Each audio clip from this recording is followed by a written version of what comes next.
para perencana event masa depan, coba angkat tangan siapa di sini yang pernah terlibat dalam kepanitiaan event. Pasti kalian tahu dong betapa pentingnya punya tim yang kompeten.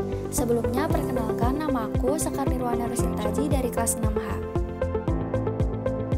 Nah, pada kesempatan ini aku akan membahas bagaimana sih merekrut dan memilih dalam manajemen event untuk membangun tim impian yang bisa mewujudkan visi event kita. Yuk, simak bareng-bareng! Materi pertama yaitu rekrutmen dan seleksi. Rekrutmen merupakan proses untuk mengisi posisi pekerjaan yang berhubungan dengan kualitas orang yang akan menduduki posisinya. Nah, yang harus menjadi pertimbangan itu, yang pertama adalah latar belakang pendidikan, pengalaman, kesehatan, kemampuan bersosialisasi, dan kekuatan mental yang dibutuhkan untuk setiap jenis pekerjaan.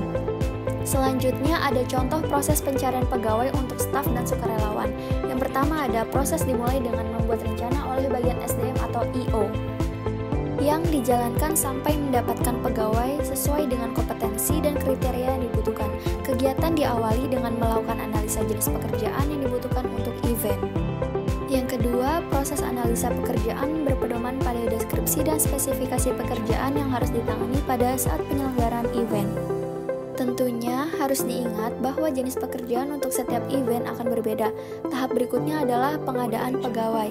Harus dapat mencari pegawai yang sesuai dengan posisi yang akan ditempati dan metode apa yang akan digunakan untuk pengadaan pegawai tersebut. Yang ketiga adalah melakukan seleksi. Itu dapat dilakukan secara tertulis dan diakhiri dengan proses wawancara. Wawancara merupakan proses yang penting karena akan terlihat kecakapan dan fisik calon pegawai. Hal ini berhubungan dengan tingginya tingkat tekanan pada penyelenggaraan event. Yang keempat, hasil akhir dari wawancara harus diumumkan kepada setiap calon yang ikut serta proses seleksi dalam bentuk keputusan hasil seleksi. Setelah diterima menjadi pegawai, mereka harus mendapatkan program perkenalan dan sosialisasi tentang I.O. dan event. Akhir dari tahapan tersebut berupa evaluasi terhadap proses yang telah dilalui dengan melihat kompetensi pegawai yang telah melaksanakan event. Oke, di sini ada beberapa hal yang perlu diperhatikan dalam melaksanakan proses pengadaan atau rekrutmen pegawai untuk event. Yang pertama, biaya. Pada tahap pengadaan pegawai diperlukan biaya yang tidak sedikit. Berdasarkan ukuran event dan keperluan pegawai dengan kompetisi tertentu, maka biaya untuk anggaran pegawai dapat dialokasikan untuk biaya pengadaan pegawai. Hal yang penting terutama untuk kegiatan yang memakan biaya pembayaran di muka, misalnya membuat reservasi untuk akomodasi untuk peserta dan tempat penyelenggaraan kegiatan. Yang kedua ada sukarelawan.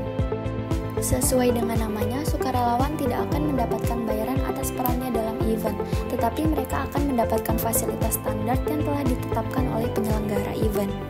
Oke, selanjutnya untuk tahap seleksi akan dijelaskan oleh teman aku, Raisya Putri Syafna Zahra. Oke, selanjutnya ada tahap seleksi. Jadi, seleksi itu adalah proses di mana organisasi mencari orang-orang yang punya kemampuan dan karakter yang cocok untuk membantu jalannya sebuah acara. Biasanya, pelamar itu terlebih dahulu mengisi formulir pendaftaran secara lengkap dengan mengisi data dan riwayat hidupnya. Dan karena tiap acara itu bisa berbeda-beda, jadi standar kemampuan orang yang dibutuhkan itu juga berbeda-beda sesuai dengan event yang telah ditentukan. Setelah itu ada tahap wawancara. Nah, wawancara ini sangat penting nih buat tahu seberapa serius dan siap calon pegawai itu untuk menghadapi tekanan selama acara. Dalam tahap wawancara ini, kita bisa tanya beberapa hal juga nih, seperti posisi apa yang dilamar, alasan mau posisi itu, latar belakang yang relevan, sampai kelebihan dan kekurangannya. Lanjut ke keputusan hasil seleksi. Jadi, setelah semua proses selesai, kita bisa putuskan nih, pelamar tersebut diterima atau tidak. Bagi pelamar yang telah lulus, akan menandatangani kontrak kerja selama event itu berlangsung, yang berisi hak dan kewajibannya. Setelah lulus seleksi, tahap berikutnya adalah orientasi. Ini sangat penting untuk mencegah kesalahpahaman antara pegawai maupun sukarelawan, sehingga mereka akan mengerti dengan benar dan jelas apa yang diharapkan dari terselenggaranya event tersebut. Yang terakhir ada pelatihan. Semua pegawai wajib mengikuti pelatihan supaya bisa bekerja dengan baik. Pelatihan ini juga bisa meningkatkan rasa percaya diri dan kemampuan mereka agar siap berkontribusi maksimal di event tersebut. Itu dia penjelasan tentang rekrutmen dan seleksi. Semoga penjelasan ini bisa membantu teman-teman untuk lebih paham bagaimana tahap-tahap penting dalam mengelola sumber daya manusia pada sebuah event. Sampai jumpa di video berikutnya. Terima kasih.